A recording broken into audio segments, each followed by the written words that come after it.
Now to a business of another sort, and this attack on Canada, Chiquita versus the Alberta oil sands. And guess who's waiting in? We've got Redford, the premier there in Alberta, and is kind of downplaying, I think, the fruit giant's claim to boycott oil sands products. For more, let's get to Ezra Levant, host of The Source. Ezra, great to see you. Thanks. Is she making an excuse for Chiquita, or what was your impression? Or did she just get bushwhacked in an interview, you know?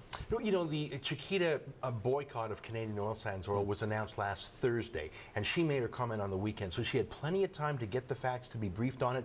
She was actually the last to weigh in. We had federal politicians like Ronna Ambrose and Jason Kenney, some federal cabinet ministers, and it was in the press quite a bit. I think it's the first time that the oil patch has fought back against foreign lobbyists trying to smear us, so it was pretty neat. It was a greenwashing exercise by Chiquita, which has a lot of problems in its conduct in Latin America. I mean, 4 years ago they were fined $25 million because they gave money to terrorist groups. I mean, that's where the phrase Banana Republic came from. This Chiquita Banana used to be called the United Fruit Company. It's got a sordid history. Anyways, I think Premier Redford really stepped in it because she said, oh, Chiquita didn't mean anything wrong. They're just trying to get cleaner and all. We are all too. No, no, no.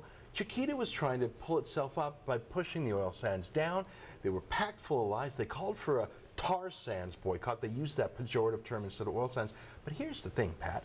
Let's say they meant it. Let's say they were really going to get off oil sands oil. I don't know how they would do that because, you know, oil is not labeled at the pump. I think it should be country of origin labeling.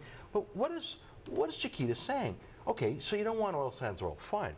Well, look at the top 10 list of countries ranked by oil reserves. Saudi Arabia, Iran, Nigeria, Venezuela, some of the world's worst dictatorships.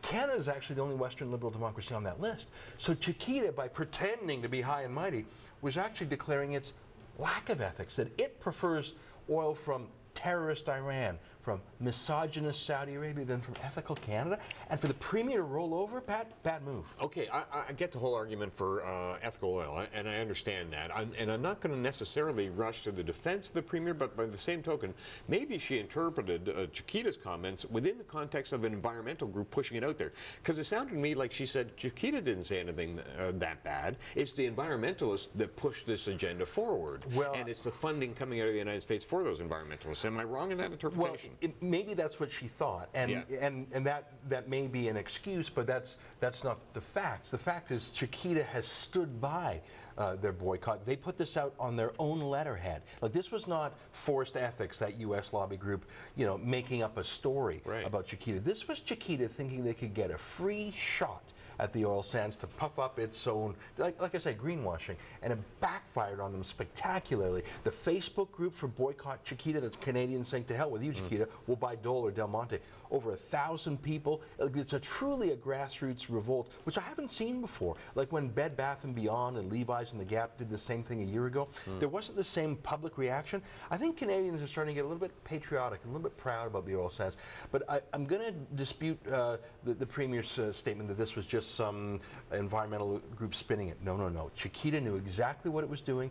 It signed a press release that used the word tar sands 6 times. This was not some environmental action. This was an anti-Canada statement by a big bully company, and I am so pleased to see it blow up in Chiquita's face. Now, are you seeing Chiquita back off those statements? Are you seeing them backpedaling a little bit? A little bit, but that, you know, they're trying to suck and blow at the same time. They're trying to get credit from the environmental left and not get punished in banana sales here in Canada. I saw their quarterly earnings were down. They're actually losing money. Chiquita's having a rough go of it. The fact that they had to pay a $25 million fine a few years ago for giving money to terrorists didn't help their bottom line. Sorry, you've got to earn your ethics through time, by acting ethically. You can't pay money to the terrorist groups like they did a few years ago and then try and redeem yourself by smearing Canada. No, no, no.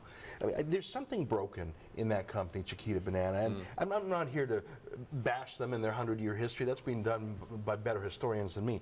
I'm just saying I think Canadians have it right. I'm surprised Premier Redford has it wrong. I mean, just put aside the economics, put aside the actual facts, just from a political point of view. Who's she trying to appeal to? The great fruit-picking lobby in Alberta? I mean, oil sands is the heart of that province.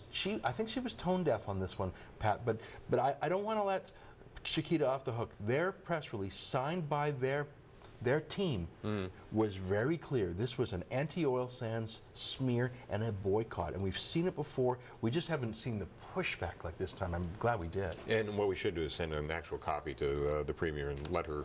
Yeah, ruminate that's on what that I'm one. surprised. Like, she didn't go off half-cocked here. She had 4 days to get the facts, and she got it wrong. Yeah, okay. Ezra, thanks very much. Thanks, Pat.